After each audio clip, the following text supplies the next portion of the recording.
what we're going to be doing today. We're going to go over some brief introductions. I'm going to talk about two concepts, teaching games for understanding and physical literacy.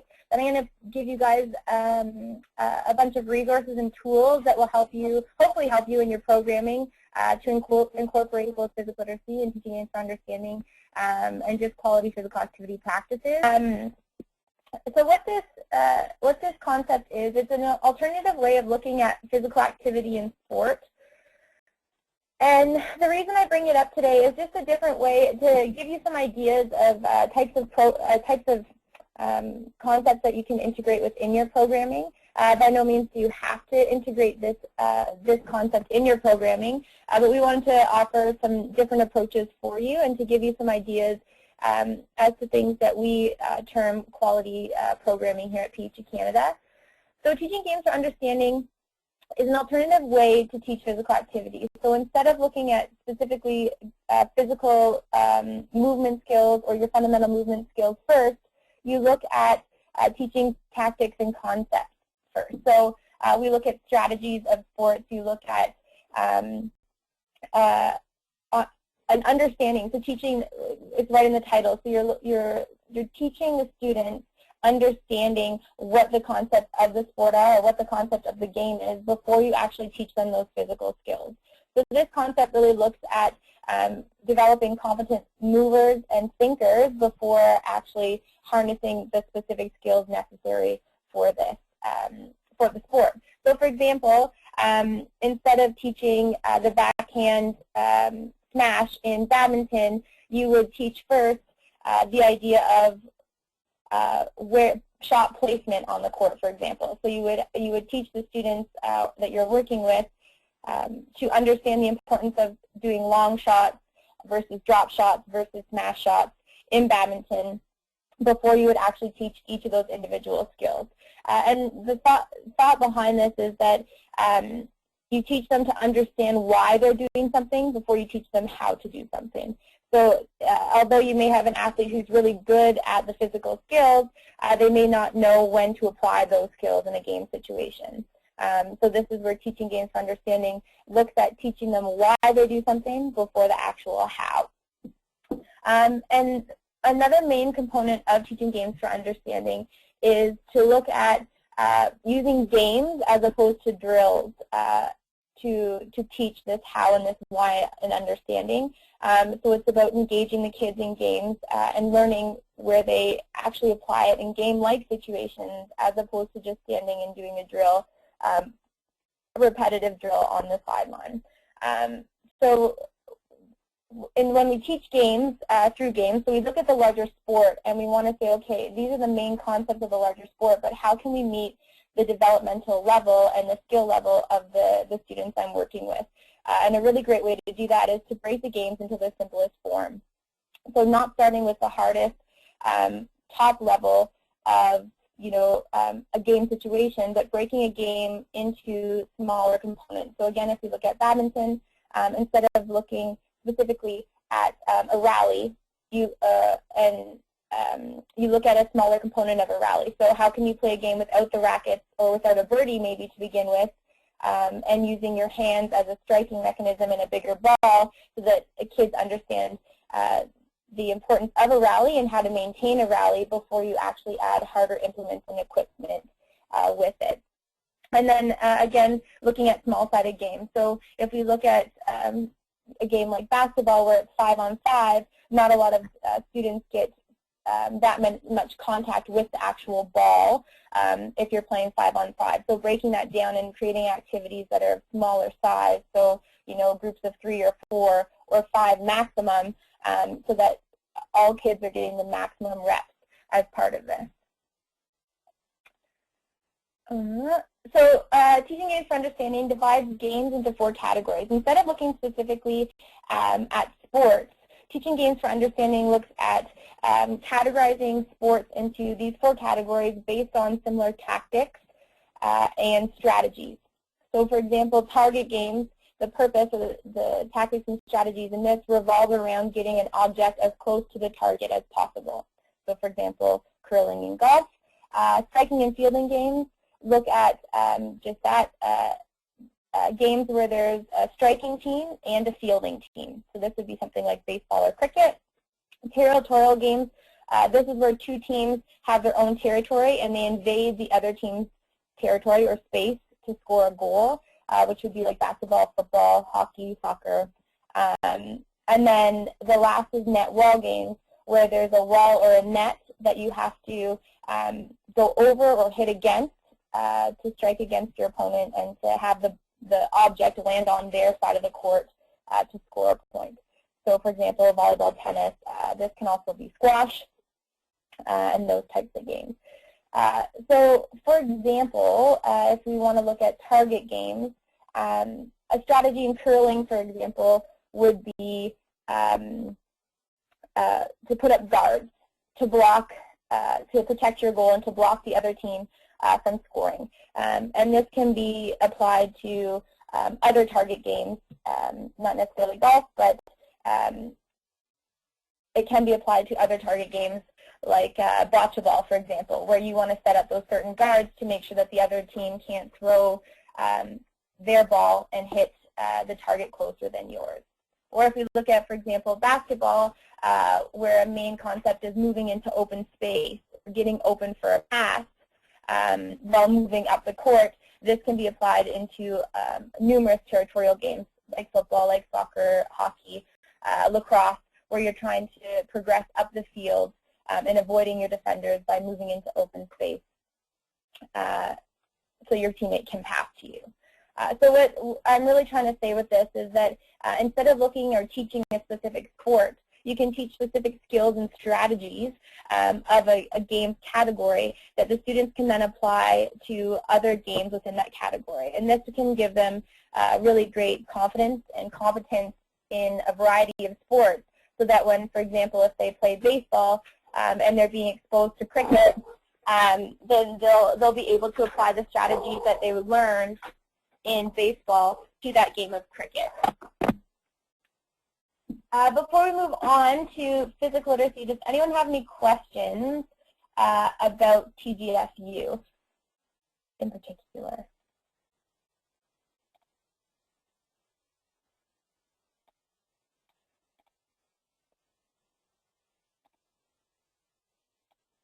Okay, I don't think anyone has any questions. If you do, you can always ask at the end. I'll unmute everyone at the end, and we can have a section for questions. If you want more information about teaching games for understanding, just send me an email. Steph and I and Peachy Canada and Tusha have lots of information and resources on teaching games for understanding that we can supply you with if you'd like to know more. And we'll talk about one of those resources in a little bit. So we're going to move on to physical literacy. Oh, Lawrence, sorry. I think, Lawrence, do you have a question? You have to unmute your line. I just asked the question if you'll be sharing the slides with us. Yes, I believe so. I think that's fine, right, Steph? We can put this in Dropbox.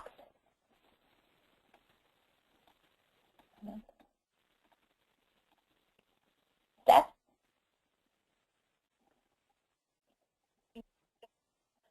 Oh, hello? Yeah, sorry, we can, I was just, I muted myself. We can definitely upload these to Dropbox and share them. There you go.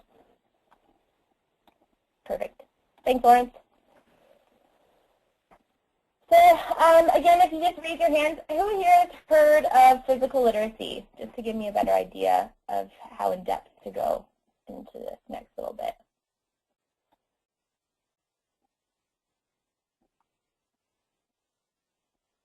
Okay, excellent. So before we go into that, I'm just going to quickly go through this, this literacy model with you. So when we look at traditional literacy, we think of language literacy. So we're looking at our ABCs. We start with our ABCs. We move into words, you know, being able to read and write words, and then we start developing sentences.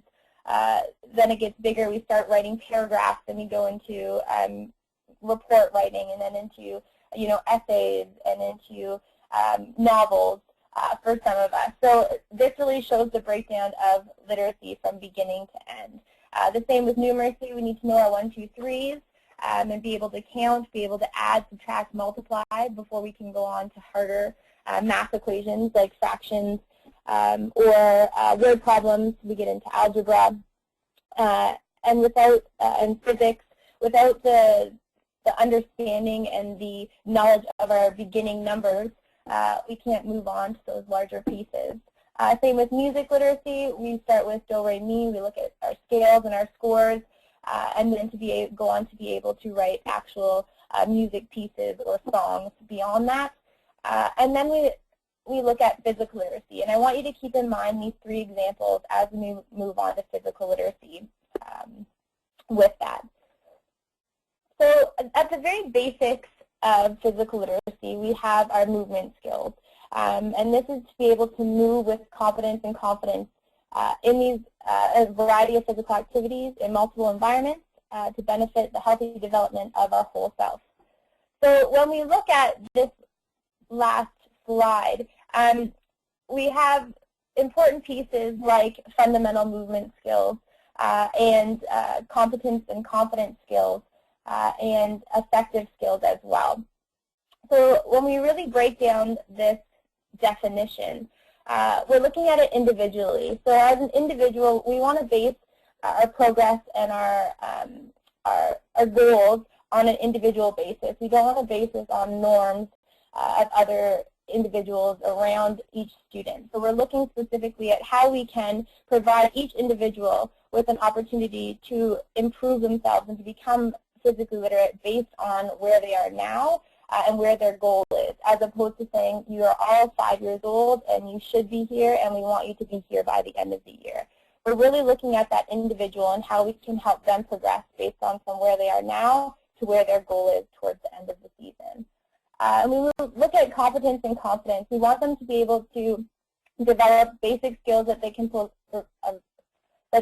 use in a variety of settings. So instead of just being really good at shooting a basketball or really good at a slap shot in hockey, we want to provide opportunities for students to become competent in multiple settings and multiple skills, so that they're able to take, again, those skills and apply them to those different settings as they enter them, whether it be at school, whether it be after school, whether it be at home or in the community. We want to make sure that we're providing multiple environments as well, especially here in Canada. We want to make sure that we're exposing students to not only in the gym activities or outside on the grass, but also through the snow and ice in the winter. And then a really big component of physical literacy that PG Canada focuses on is that whole self. So we're not just looking at physical skills, we're looking at affective skills and cognitive skills as well.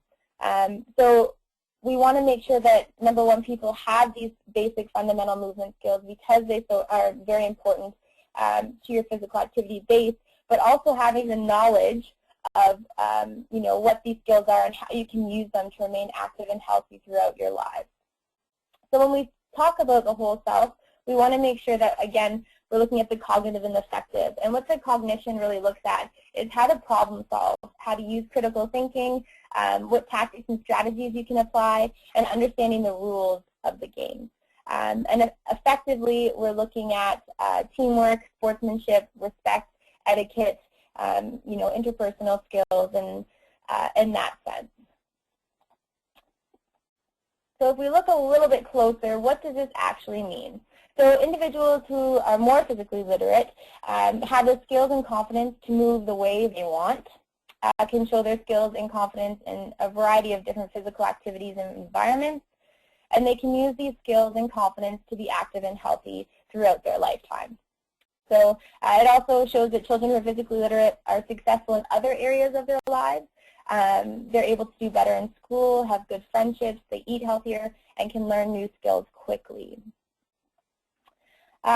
So, for example, if we look at Sally, if she, when we're looking at, for example, a kick, if Sally has never learned the fundamental movement skills of kicking or dribbling a ball, but when she enters physical education class, or she enters one of your programs and a game includes dribbling or kicking the ball successfully, she's not as likely to be as engaged or as excited about the activity as others who do have that skill.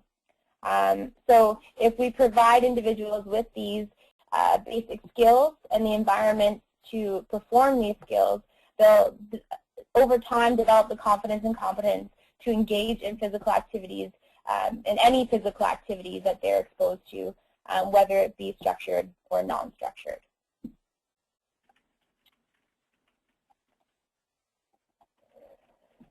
So when we talk about fundamental movement skills, I'm going to show you 3 different categories that they can be broken down into.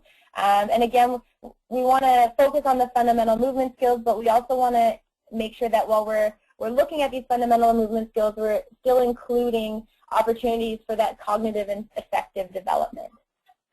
So our first fundamental movement skill category is locomotion. And this is simply moving the body from point A to point B, regardless how you move from there to the other. It includes walking, running, skipping, hopping, galloping, chasing, fleeing, dodging, rolling, scooting, and all those similar. The second category is stability. So this is the body remains in place but moves around its axis horizontally or vertically. And it includes bending, stretching, twisting, turning, rolling, balancing, transferring weight, curling, and landing from the jump. And you can also see there surfing or bending over to start a dive.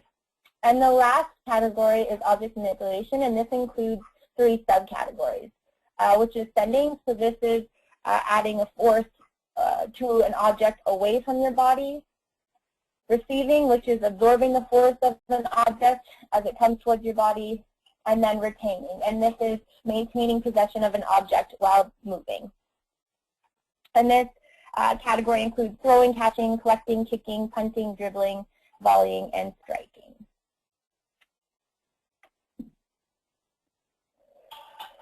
And how do we make sure that we're including those affective and cognitive components for all participants? Well, we want to make sure that the environment encourages success. Again, we want to make sure that we're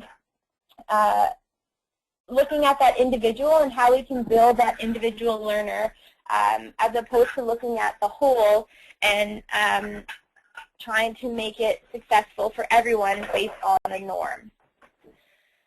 So how can we do that? Well, we look at autonomy, so providing options for students providing choice for students so that they can develop their skills at their own level and pace without feeling embarrassed or incapable.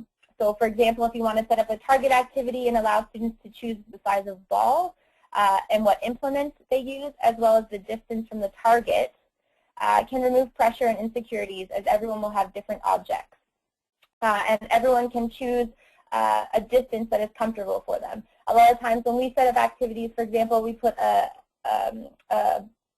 multiple pieces of equipment for striking on the ground, and then we also have 3 to 5 pylons away from our target at different lengths, and say, choose an object and choose a distance that you would feel comfortable, and then once you're successful, maybe try the next level. So again, you're allowing them to explore their body and explore the different choices they have so that they can be successful and then take that next step when they're ready. And then allowing students to explore. So asking students to complete a task and allowing them to explore the possible answers with their body, as opposed to saying, just telling them specifically how to solve a problem without letting them have that exploration. So, for example, you can, when we're looking at balance, for example, you can say, find 2 different body parts that you can balance on. And then allow the students to go and explore what balance means with their body, what's easiest to balance, what's harder to balance, what are the most creative ways that they can balance with the 2 different body parts. And you'll see that students actually can come up with some really great ideas once given the opportunity to explore for themselves and feel in a safe environment where they're able to do that. And then the last is self-competition. So instead of creating an environment where, you say, everyone go against the wall and see how many times you can hit the ball against the wall sequentially, and then come back and share the numbers with everyone. You can do that task, but when you bring everyone back ask students to think about a way that they can improve their own score for the next time. So they've kept score, they know what their own score is, but ask them to come up with a strategy for themselves that they can implement to try and make their next turn more successful. So they go back, they try their strategy, they try their tactic, and they come back and you ask the question, did you improve your own personal score? So it's not about asking, how is Sally against the rest of the group? It's how is Sally against herself, and is she able to make those choices, decision-make, critical thinking, problem solve, and apply them to a situation where she can then improve her own score. So it's important to remember that children need to be exposed to a variety of activities in multiple environments to keep them interested in having fun. It's important to develop the whole child and not just focus on the physical skills. Cognitive and affective development are important aspects of meeting all children's needs and keeping them involved in lifelong physical activities. Specialization in one sport should take place later on in adolescence so that children can develop a wide base of skills and the ability to transfer these skills in cross environments. And developmental age is more important than chronological age. Again, just to make sure that we're not basing all of our students against the norm of where they should be at a certain age. Bodies develop at different times and places, so we need to make sure that we're meeting the skill level to the needs of the students to keep them motivated and coming back and having fun.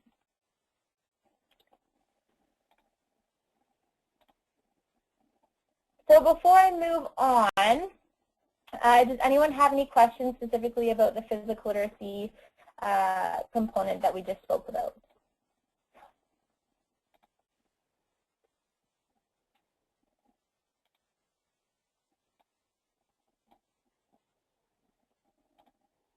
And again, if you want more information on physical literacy or TGFU, just send me an email and I can set you up with some really great resources, or we can chat more about what this looks like in your programming. So I'm going to move on and share some resources with you through PhD Canada and some of their partners that are related specifically to physical literacy and after-school programming. So the first is the Physical Literacy Online Platform, which is at PhD Canada, on PhD Canada's website. And this will show you more information on what specifically physical literacy is. There's an acronym called EDUCATION, and this is a free resource that has videos and research-based information as well as practical ideas of how to integrate physical literacy into your programming based on these 9 concepts of enjoyment, diversity, understanding, character, ability, totality, imagination, ongoing, and nurturing. And each of those words has a video that you can watch. You can download as a podcast or you can stream. And it gives you some information on how to incorporate these characteristics within your programming. There's also a physical literacy checklist to make sure, or to help you develop ideas as to are you actually implementing physical literacy within your programming. There's information for parents. And then there's also some support tools. So it will provide you with more tools on how what physical literacy is, as well as where you can, or how you can implement it within your programming. Another free resource is called the Fundamental Movement Skills Online Video Collection. This is on PhD Canada's website as well. You can stream these videos. There's 3 videos for each fundamental movement skill. And what it provides you with is a breakdown of the skill. So if you're looking specifically to help provide feedback and